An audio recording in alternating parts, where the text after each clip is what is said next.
Hi hello viewers, welcome to my channel Sama foods. ಇವತ್ತಿನ ವಿಡಿಯೋದಲ್ಲಿ ಹಾಲೊಬ್ಬಟ್ಟು recipe ಅಥವಾ ಹಾಲೊಳಗೆ ಪೂರಿ ಕೀರು ಅಂತಾನೂ ಕರೀತಾರೆ. ಗರ್ಗರಿ ಆಗಿರೋ ಪೂರಿ ಜೊತೆಗೆ ಈ ಸಿಹಿಯಾದ ರುಚಿಯಾದ ಹಾಲು ಹಾಕಿ ಮಿಕ್ಸ್ ಮಾಡಿ ತಿಂತಾ ಇದ್ರೆ ಸೂಪರ್ ಆಗಿರುತ್ತೆ. ಇನ್ನೇನು ಹಬ್ಬ ಹತ್ರ ಬರ್ತಾ ಇದೆ, ನೀವು ಕೂಡ ಇದೇ ಥರ ಒಂದ್ಸಲ ಟ್ರೈ ಮಾಡಿ ನೋಡಿ. ಮೊದಲಿಗೆ ಪೂರಿಗೆ ಬೇಕಾಗಿರೋ ಹಿಟ್ಟನ್ನು ಕಲಿಸ್ಕೊಳ್ಳೋಣ. ಅದಕ್ಕಾಗಿ ಒಂದು ಮಿಕ್ಸಿಂಗ್ ಬೌಲ್ ಇಟ್ಕೊಂಡು ಅದರಲ್ಲಿ ಅರ್ಧ ಕಪ್ ಆಗುವಷ್ಟು ಚಿರೋಟಿ ರವಾನ ತಗೊಂಡಿದ್ದೀನಿ. ಉಪ್ಪಿಟ್ಟು ರವಾಕ್ಕಿಂತನೂ ತುಂಬ ನೈಸ್ ಆಗಿರೋ ರವೆ ಬರುತ್ತಲ್ಲ, ಅದನ್ನು ಅರ್ಧ ಕಪ್ ಆಗುವಷ್ಟು ಸೇರಿಸೋದ್ರಿಂದ ತುಂಬಾ ಗರ್ಗರಿಯಾಗಿ ಬರುತ್ತೆ. ಇದಾದ ನಂತರ ಅರ್ಧ ಕಪ್ ಆಗುವಷ್ಟು ಗೋಧಿ ಹಿಟ್ಟನ್ನು ಕೂಡ ಸೇರಿಸ್ತಾ ಇದ್ದೀನಿ. ಗೋಧಿ ಹಿಟ್ಟು ಬೇಡ ಅಂದರೆ ಮೈದಾ ಹಿಟ್ಟನ್ನು ಕೂಡ ಉಪಯೋಗಿಸ್ಕೋಬೋದು.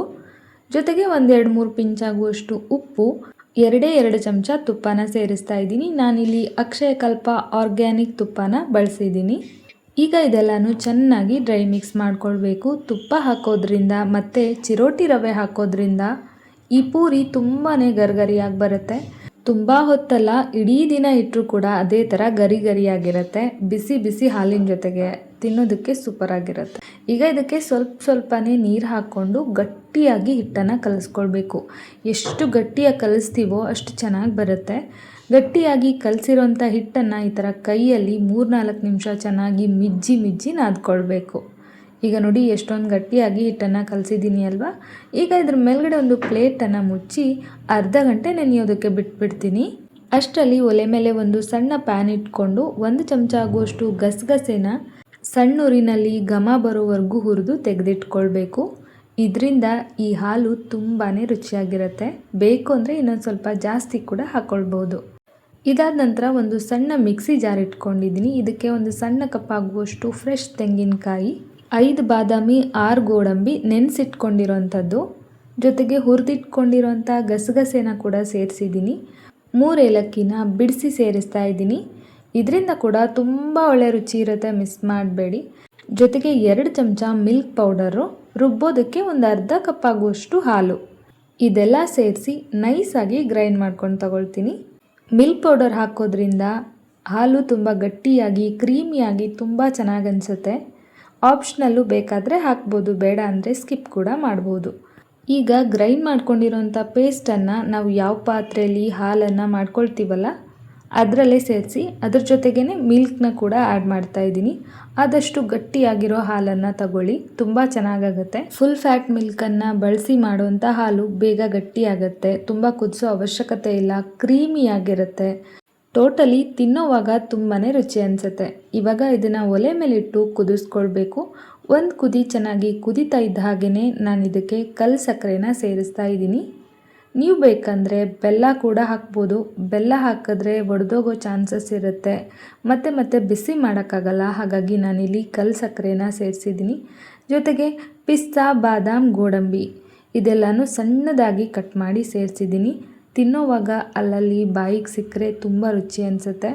ಒಂದು ಸಲ ಚೆನ್ನಾಗಿ ಮಿಕ್ಸ್ ಮಾಡಿಕೊಂಡು ಈಗ ಇದಕ್ಕೆ ಕೇಸರ್ ಮಿಲ್ಕ್ನ ಸೇರಿಸ್ತಾ ಇದ್ದೀನಿ. ಸ್ವಲ್ಪ ಕೇಸರಿ ದಾಳನ ಹಾಲಲ್ಲಿ ನೆನೆಸಿಟ್ಟಿದ್ದೆ, ಅದನ್ನು ಸೇರಿಸಿ ಚೆನ್ನಾಗಿ ಮಿಕ್ಸ್ ಮಾಡ್ಕೊಳ್ತಾ ಇದ್ದೀನಿ. ಇದು ಆಪ್ಷನಲ್ಲು, ಹಾಕಿದ್ರೆ ತುಂಬ ಒಳ್ಳೆ ಕಲರ್ ಜೊತೆಗೆ ರುಚಿ ಕೂಡ ತುಂಬ ಚೆನ್ನಾಗಿರುತ್ತೆ. ಈಗ ನೋಡಿ ಹಾಲು ರೆಡಿ ಆಗಿದೆ. ಗ್ಯಾಸ್ನ ಆಫ್ ಮಾಡಿ ಮೇಲ್ಗಡೆ ಒಂದು ಲಿಡ್ನ ಕ್ಲೋಸ್ ಮಾಡಿ ಸೈಡಿಗೆ ಎತ್ತಿಟ್ಕೊಂಡ್ಬಿಡ್ತೀನಿ. ಈಗ ಪೂರಿನ ರೆಡಿ ಮಾಡ್ಕೊಳ್ಳೋಣ. ಪೂರಿ ಹಿಟ್ಟನ್ನು ಕಲಸಿ ಅರ್ಧ ಗಂಟೆ ನೆನೆಯೋದಕ್ಕೆ ಬಿಟ್ಟಿದ್ದೆ ಅಲ್ವಾ, ಅದು ಕೂಡ ಚೆನ್ನಾಗಿ ನೆಂದಿದೆ. ಮತ್ತೊಂದು 2-3 ನಿಮಿಷ ಇದನ್ನು ಚೆನ್ನಾಗಿ ನಾದ್ಕೊಂಡು ನಿಮಗೆ ಯಾವ ಸೈಜಲ್ಲಿ ಪೂರಿ ಬೇಕೋ ಆ ಸೈಜಲ್ಲಿ ಸಣ್ಣ ಉಂಡೆಗಳನ್ನು ಮಾಡ್ಕೊಳ್ಳಿ. ನಾನಿಲ್ಲಿ ಮೀಡಿಯಮ್ ಸೈಜಾಗಿ ಮಾಡ್ಕೊಳ್ತಾ ಇದ್ದೀನಿ. ಈಗ ಒಂದು ಚಪಾತಿ ಮಣೆ ಮೇಲೆ ಸ್ವಲ್ಪ ಗೋಧಿ ಹಿಟ್ಟನ್ನು ಉದುರಿಸಿ ಎಷ್ಟಾಗುತ್ತೋ ಅಷ್ಟು ತೆಳುವಾಗಿ ಹಿಟ್ಟನ್ನು ಲಟ್ಟಿಸ್ಕೊಳ್ಳಿ. ದಪ್ಪ ಲಟ್ಟಿಸ್ಕೊಂಡ್ಬಿಟ್ರೆ ಪೂರಿ ಉಬ್ಬಿ ಬಿಡುತ್ತೆ, ಉಬ್ಬಿದ್ರೆ ಸಾಫ್ಟ್ ಆಗುತ್ತೆ.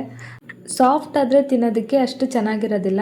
ಇನ್ ಕೇಸ್ ನಿಮಗೆ ಸಾಫ್ಟಾಗಿ ಬೇಕು ಅಂದರೆ ಹಿಟ್ಟನ್ನು ಕಲಸೋವಾಗ ರವಾನ ಕಡಿಮೆ ಹಾಕ್ಕೊಂಡು ಹಿಟ್ಟನ್ನು ಜಾಸ್ತಿ ಹಾಕಿ ಹಿಟ್ಟು ಕಲಸಿಟ್ಕೊಂಡು ಪೂರಿ ಮಾಡಿದ್ರೆ ಪೂರಿ ಸಾಫ್ಟಾಗಿ ಬರುತ್ತೆ. ಈಗ ನೋಡ್ತಾ ಇದ್ದೀರಲ್ವ, ತುಂಬ ತೆಳುವಾಗಿ ಎಲ್ಲ ಪೂರಿಗಳನ್ನು ಲಟ್ಟಿಸಿ ಇಟ್ಕೊಂಡಿದ್ದೀನಿ. ಈಗ ಇದನ್ನು ಎಣ್ಣೆಯಲ್ಲಿ ಫ್ರೈ ಮಾಡ್ಕೊಳ್ತಾ ಇದ್ದೀನಿ. ಕಾದಿರೋಂಥ ಎಣ್ಣೆಯಲ್ಲಿ ಪೂರಿನ ಹಾಕಿ 2 ಸೈಡಲ್ಲಿ ಸ್ವಲ್ಪ ಕಲರ್ ಚೇಂಜ್ ಆಗೋವರೆಗೂ ಫ್ರೈ ಮಾಡ್ಕೊಂಡು ತೆಗೆದ್ರೆ ಆಗೋಯ್ತು. ಹಾಲೊಬ್ಬಟ್ಟಿಗೆ ಬೇಕಾಗಿರೋಂಥ ಪೂರಿ ಮತ್ತು ಹಾಲು ಎರಡೂ ಕೂಡ ರೆಡಿ ಆಯಿತು. ನೋಡ್ತಾ ಇರ್ಬೋದು ಪೂರಿ ಎಷ್ಟು ಚೆನ್ನಾಗಿ ಬಂದಿದೆ ಅಂತ. ಬಿಸಿ ಬಿಸಿ ಹಾಲು ಹಾಕಿದ್ರೂ ಕೂಡ ತಿನ್ನೋವಾಗ ಕ್ರಿಸ್ಪಿನೆಸ್ಸು ಹಾಗೆ ಇತ್ತು. ಈ ಥರ ಹಾಲೊಬ್ಬಟ್ಟು ಮಾಡಿದ್ರೆ 2 ತಿನ್ನೋರು 8 ತಿಂತಾರೆ, ಅಷ್ಟು ಚೆನ್ನಾಗಿರುತ್ತೆ. ನನಗಂತೂ ಈ ಹಾಲೊಬ್ಬಟ್ಟಿಗೆ ಮಾಡುವಂಥ ಪೂರಿ ಕ್ರಿಸ್ಪಿ ಆಗಿದ್ರೇ ಇಷ್ಟ ಆಗುತ್ತೆ. ನಿಮಗೆ ಸಾಫ್ಟಾಗಿದ್ದರೆ ಇಷ್ಟ ಆಗುತ್ತಾ ಅಥವಾ ಕ್ರಿಸ್ಪಿ ಆಗಿದ್ದರೆ ಇಷ್ಟ ಆಗುತ್ತಾ ಅಂತ ಕಮೆಂಟ್ ಮಾಡಿ ತಿಳಿಸಿ.